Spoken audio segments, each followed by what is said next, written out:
안녕하세요. TQQQ의 적립식 투자에서 분할 매수가 자연이 되는 해리입니다.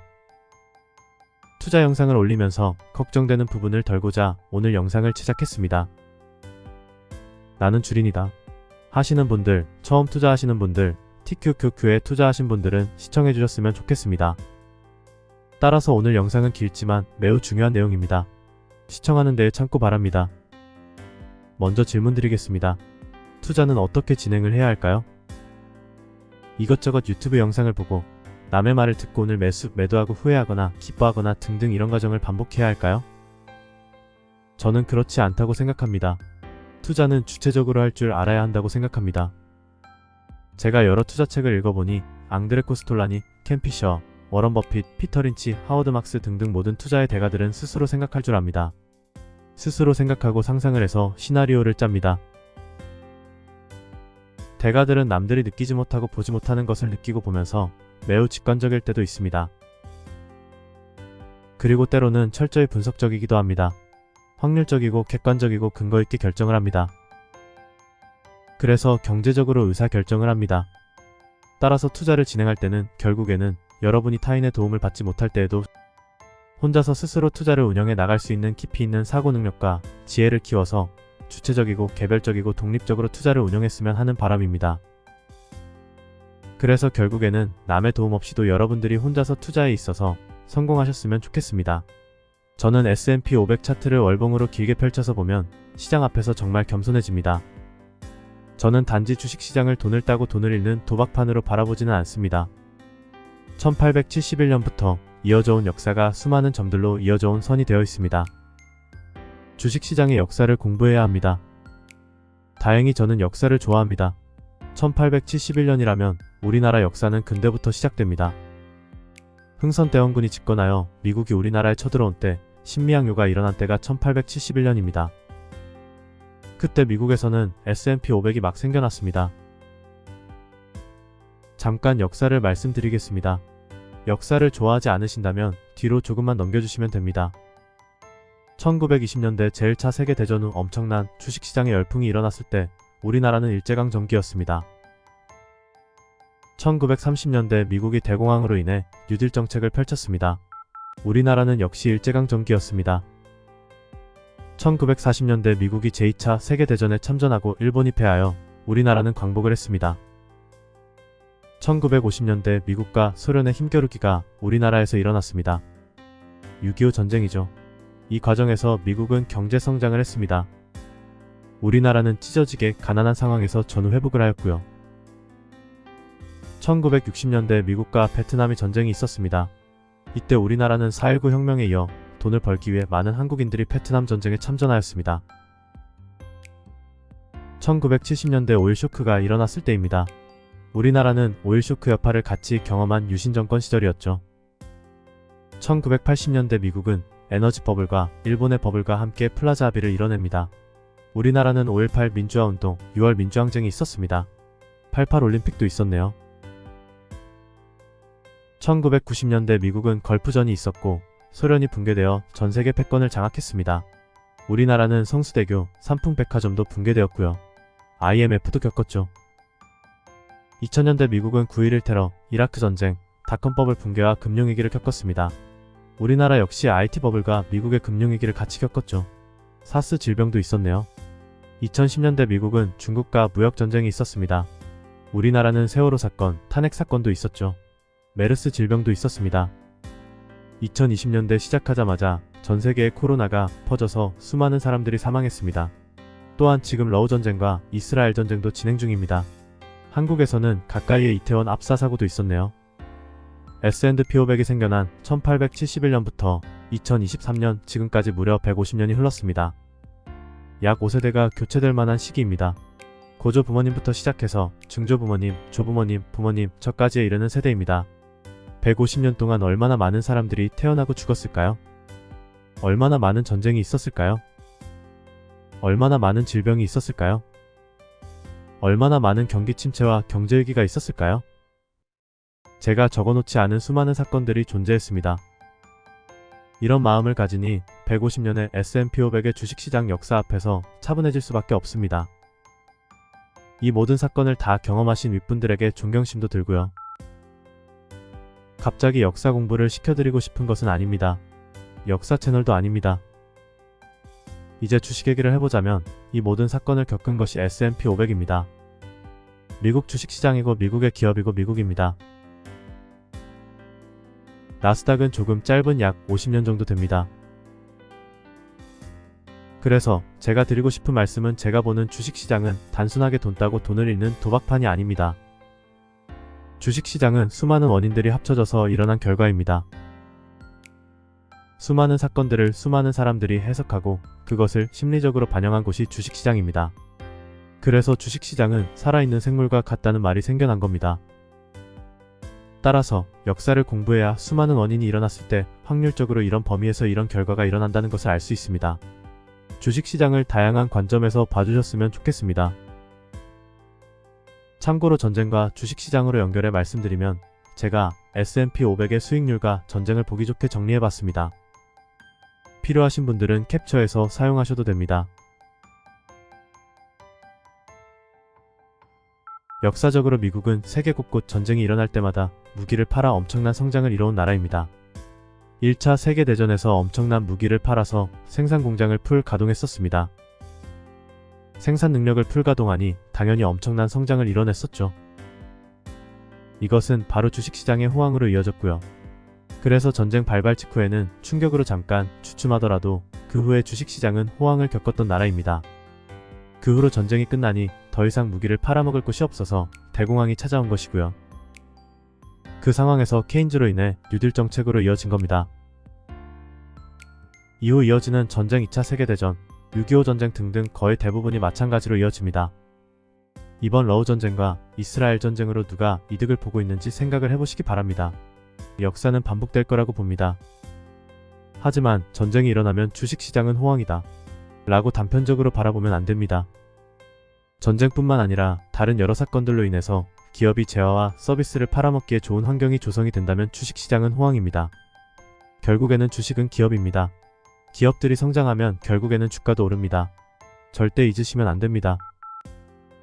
1871년 이후로 미국의 기업들은 앞선 역사적인 수많은 사건들을 전부 경험하면서 거의 대부분 성장해왔습니다. 그러나 대중들은 이 주식시장이 도박판이라고 생각을 하며 들락날락하면서 돈을 따고 돈을 잃습니다. 하지만 주식시장은 인내심 없는 도박판이 아닙니다. 기업의 성장과 함께 같이 나아가야 하는 곳입니다. 긴 시계열로 바라보게 된다면 주식시장은 한 명이 돈을 따면 한 명이 돈을 잃는 그런 구조가 아닙니다. 긴 시계열로 바라본다면 여러분의 돈은 충분히 있습니다. 생각해보면 미국이 어마어마한 돈을 새로 발행하는데 왜 여러분의 돈이 없을까요? 심지어 우리는 미국 기업에 투자하고 있는데 말이죠. 여러분이 가져가야 할 돈은 옆집 철수의 돈이 아니라 미국이 새로 발행하는 돈의 아주 적은 일부분만 가져가더라도 충분히 부자가 될 수 있습니다. 사람들끼리 굳이 시기 질투를 느낄 필요도 없습니다. 새로 찍어낸 현금들 중에 내 것이 있다고 생각하면 되기 때문이에요. 욕심을 조금 내려놓고 인내심을 가지셨으면 좋겠습니다. 저 역시 2021년 처음 주린이로 주식시장에 들어와서 매매를 했지만 2022년 하락장을 겪으며 주식시장에 대한 대가들의 생각이 담긴 책을 읽었습니다. 그들의 생각이 담긴 책을 읽다 보면 투자 서적과는 거리가 멀다고 여겨지게 됩니다. 왜냐하면 역사에 담긴 사람들의 심리를 해석하는 심리서적을 읽는 기분이기 때문입니다. 바로 낙관과 비관 사이에서 움직이는 대중의 심리요. 하워드 막스의 시계추, 앙드레 코스톨라니의 달걀, 캠피셔의 역사, 이 모든 것들이 단 하나를 말해주고 있습니다. 바로 심리입니다. 그래서 투자는 심리게임이다 라는 앙드레 코스톨라니의 책도 있습니다. 단지 그 심리를 해석하는 방법이 차트일 수도 있고 수학일 수도 있고 그림일 수도 있고 글일 수도 있는 겁니다. 그래서 저는 투자의 대가들이 말해주고 싶은 단 하나는 비관과 낙관의 심리를 여러 방법으로 다양하게 풀어낸 거라고 생각합니다. 비록 제가 여러분들보다 경험이 적고 나이가 적을 수 있습니다. 어쩌면 투자에 대해 생각이 짧을 수도 있습니다. 저 또한 많은 실수를 해왔고 하는 중이고 앞으로도 할 겁니다. 제가 투자를 공부하면서 목표로 하는 바는 중대한 실수는 하지 말자입니다. 그리고 그 중대한 실수는 대부분 심리에서 나온다고 생각합니다. 그 그 심리에서 나온 중대한 실수는 결국 매수와 매도로 이어지게 됩니다. 그래서 결과적으로 누군가는 돈을 따고 돈을 잃는 겁니다. 하지만 이 주식시장을 단순히 돈을 따고 잃는 결과만으로 바라보는 도박판의 사람과 사건과 사건에 대한 해석이 원인이 되어 매수 매도를 결정짓고 손익을 내는 사람은 천지 차이입니다. 그게 일반인과 투자의 대가의 차이라고 생각합니다. 반드시 어떤 것이 선후관계인지 생각해봐야 합니다. 그래서 저는 시장 앞에서 항상 배우는 마음으로 겸손하고 확률적으로 생각해보고 최대한 이성적이고 객관적으로 또 심리적으로 판단해보려고 노력합니다. 다른 사람들보다 아주 조금 더 생각해보면 됩니다. 그래서 유명한 투자의 대가들에게서 배운 점을 같이 공유해드리며 저 또한 공부해보려고 합니다. 그래서 제가 공부한 것과 깨달은 것들이 그리고 저의 생각이 조금이라도 여러분들에게 도움이 됐으면 합니다. 자, 이제 체크리스트 내용을 얘기해드리겠습니다. TQQQ뿐만 아니라 모든 주식 투자에 있어서 준비사항이 있습니다.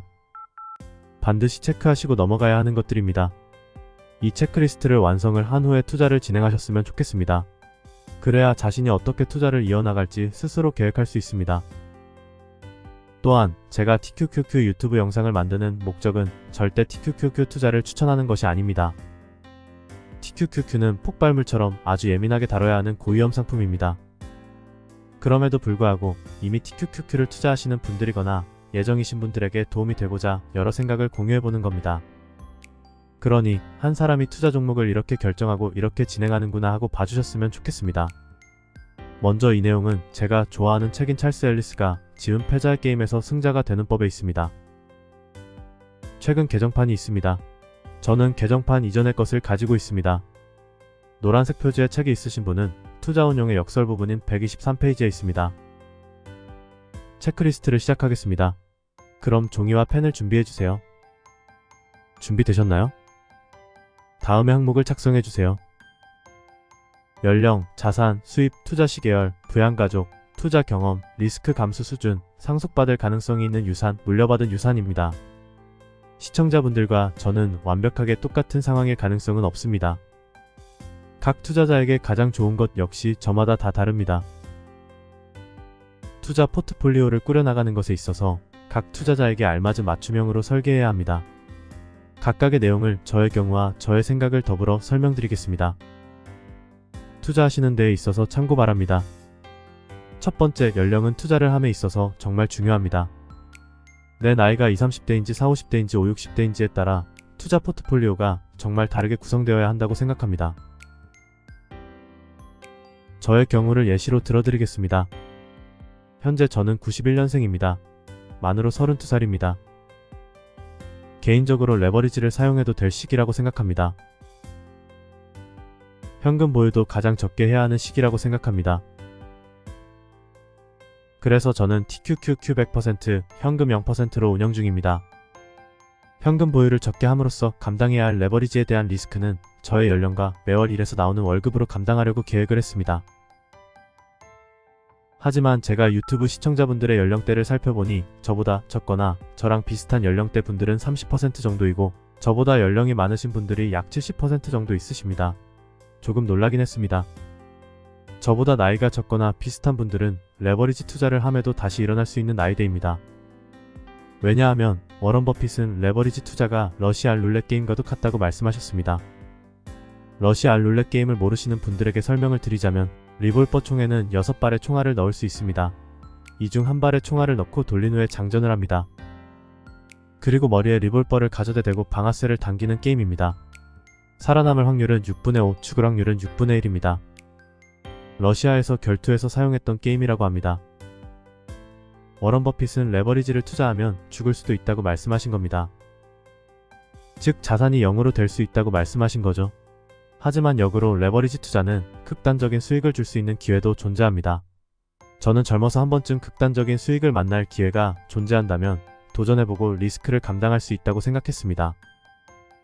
따라서 레버리지 투자가 러시안 룰렛 게임이어서 설사 제가 게임에서 한번 패배하더라도 시간을 들여서 일을 하고 다시 일어설 수 있는 나이이기 때문입니다. 하지만 저보다 나이가 많으신 분들은 레버리지 투자를 함에 있어서 비중 조절이 필요하다고 생각합니다. 레버리지 100% 운영을 하신다면 위험이 있을 거라고 생각합니다. 나이가 많아질수록 점점 순차적으로 레버리지 비중을 줄여야 한다고 생각합니다. 따라서 다른 체크리스트들과 연령을 종합적으로 고려하여 현금, 개별주, 1배, 2배, 3배 레버리지 상품, 채권, 배당주 등등 포트폴리오를 꾸려서 비중 조절을 해보셨으면 좋겠습니다. 두 번째, 자산입니다. 제가 살고 있는 집은 있는지 월세로 사는지도 고려해 볼 수도 있고요. 저축해놓은 자산의 규모에 따라 포트폴리오 구성과 투자 스타일이 달라질 거라고 생각됩니다. 저의 경우에는 100% 주식입니다. 지금은 해외에 거주하고 있기 때문에 집도 없이 월세로 살고 있습니다. 만약 이번 시즌 1의 투자가 성공하여 미래의 한국으로 돌아간다면 부동산을 고려해 봐야 할 것 같습니다. 세 번째로는 수입입니다. 투자에 있어서 일정한 수입이 확보된다는 것은 매우 중요합니다. 이것이 확보되지 않은 상태에서 큰 돈만 있으시다면 매우 방어적이고 보수적으로 포트폴리오를 구성하셔야 합니다. 소득이 원활하지 않거나 불규칙적으로 현금 흐름이 있으시다면 반드시 고정적이고 확정적인 수입을 만들고 투자를 진행하셔야 합니다. 그래야지만 투자를 진행함에 있어서 불규칙적으로 다가오는 리스크를 감당할 수 있습니다. 저 같은 경우에 고정적인 수입은 근로소득으로 인한 월소득 500에서 550만원 정도입니다. 그래서 1인 생활비를 제외하고 300에서 400만원 정도 투자하는 편입니다. 또한 2023년 올해에는 TQQQ가 분기별로 약 세후 50만원 정도의 배당금을 주고 있지만 언젠가 배당금이 줄거나 안 줄 수도 있다고 생각합니다. 네 번째로는 투자 시계열입니다. 사람마다 투자 시계열이 다릅니다. 1분을 투자 시계열로 바라보는 사람부터 시작해서 5분, 10분, 30분, 1시간, 4시간, 8시간, 하루, 일주일, 한 달, 6개월, 1년, 10년, 평생까지 달라집니다. 따라서 이 투자 시계열이 어떠냐에 따라 투자 스타일이 달라질 수 있고 다양한 의견이 나옵니다. 1분을 투자 시계열로 갖고 있는 투자자의 의견과 1년을 투자 시계열로 갖고 있는 투자자의 의견은 달라야 하고 다를 수밖에 없다고 생각합니다. 그러니 댓글에서 다른 의견으로 싸울 필요 없습니다. 모두가 놓인 상황이 다릅니다. 저의 경우에는 이번 TQQQ 투자를 한 시즌 사이클로 바라보고 있습니다. 저의 투자 시작 시점은 2021년 8월이지만 시작 기간을 시장의 과매도 구간인 2022년으로 잡았습니다. 종료 기간은 시장의 과열 구간입니다. 짧게는 3년, 길면 8년 정도까지도 생각해봅니다. 지금은 강세장 중이라고 생각합니다. 다섯 번째로, 부양가족이 있느냐에 따라 투자할 수 있는 자금은 줄어들 수 있다고 생각합니다. 자녀가 있거나 연로하신 부모님께서 노후 준비가 안 되셨다면 투자 자금을 마련하는 데에는 힘들 수 있기 때문에 조금 더 보수적인 태도로 투자를 하셔야 합니다. 저의 경우에는 지금 독립해서 혼자 살고 있고 부모님께서도 노후 준비를 다 하신 상태입니다. 따라서 운이 좋게도 부양가족이 없습니다. 그래서 투자를 매우 공격적으로 3배 레버리지 TQQQ를 포트폴리오 100% 비중으로 진행할 수 있습니다. 여섯 번째로, 투자 경험의 유무입니다. 투자 경험이 과거에 있었던 사람이라면 투자에 대한 이해도가 어느 정도 있을 것입니다. 하지만 투자 경험이 없다면 처음에는 온 힘을 다해 관심 있는 투자에 대한 모든 유튜브 영상을 다 보고 좋은 투자 서적을 다 읽어봐야 합니다. 이 시장에서 단 하나의 공부 없이 살아남을 수 방법은 S&P 500 지수의 무지성으로 투자하는 방법입니다. 저는 2021년 이전에 투자 경험이 없었습니다. 제가 만약 투자 경험이 있었다면 2021년 8월에 투자를 시작하지 않았을 겁니다. 실수였죠. 하지만 운이 좋게도 2021년 상승장과 2022년 역사적인 하락장을 모두 만나보는 경험을 했습니다. 그것도 3배 레버리지인 TQQQ로요. 앞으로 투자에 있어서 좋은 경험이었다고 생각합니다. 일곱 번째로, 사람마다 투자에 대한 리스크를 감수할 수 있는 수준이 다릅니다. 리스크를 느끼는 정도가 다릅니다. 리스크를 관리하는 것은 정말 중요하다고 하워드 막스 책에서 배울 수 있습니다. 여담이지만 상식적으로 일반적으로 변동성이 리스크라고 생각하는데요. 앙드레 코스톨라니, 하워드 막스, 피터 린치 또한 변동성은 리스크가 아니라고 말했습니다. 저 역시도 변동성은 리스크라고 생각하지는 않습니다. 생각해보면 간단합니다. 주식시장에서 변동성은 당연한 겁니다. 단 하루라도 변동성이 없었다면 주식시장이 아닌 겁니다. 주식시장은 변동성 그 자체입니다. 따라서 주식시장에 당연하게 있는 변동성을 받아들이고 어떻게 활용할지 생각해보시기 바랍니다. 그리고 진짜 리스크는 수많은 변동성 와중에 내가 잘못된 판단으로 매도를 할 때 확정적으로 일어납니다.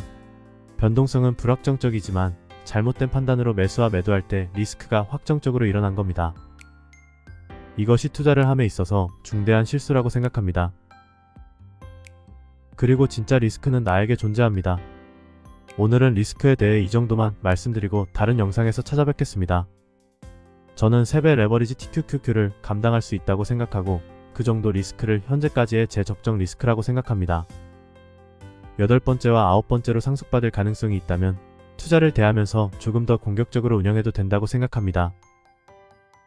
그리고 물려받은 유산이 있다면 그것 또한 미래 상황을 고려해 잘 운영해 나가야겠고요.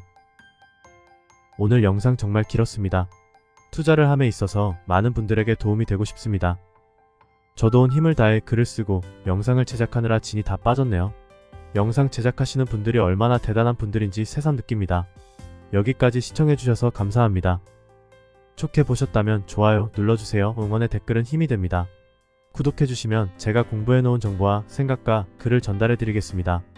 이상 적립식 매수를 통해 분할 매수가 자연이 되는 것을 보여드리는 해리였습니다.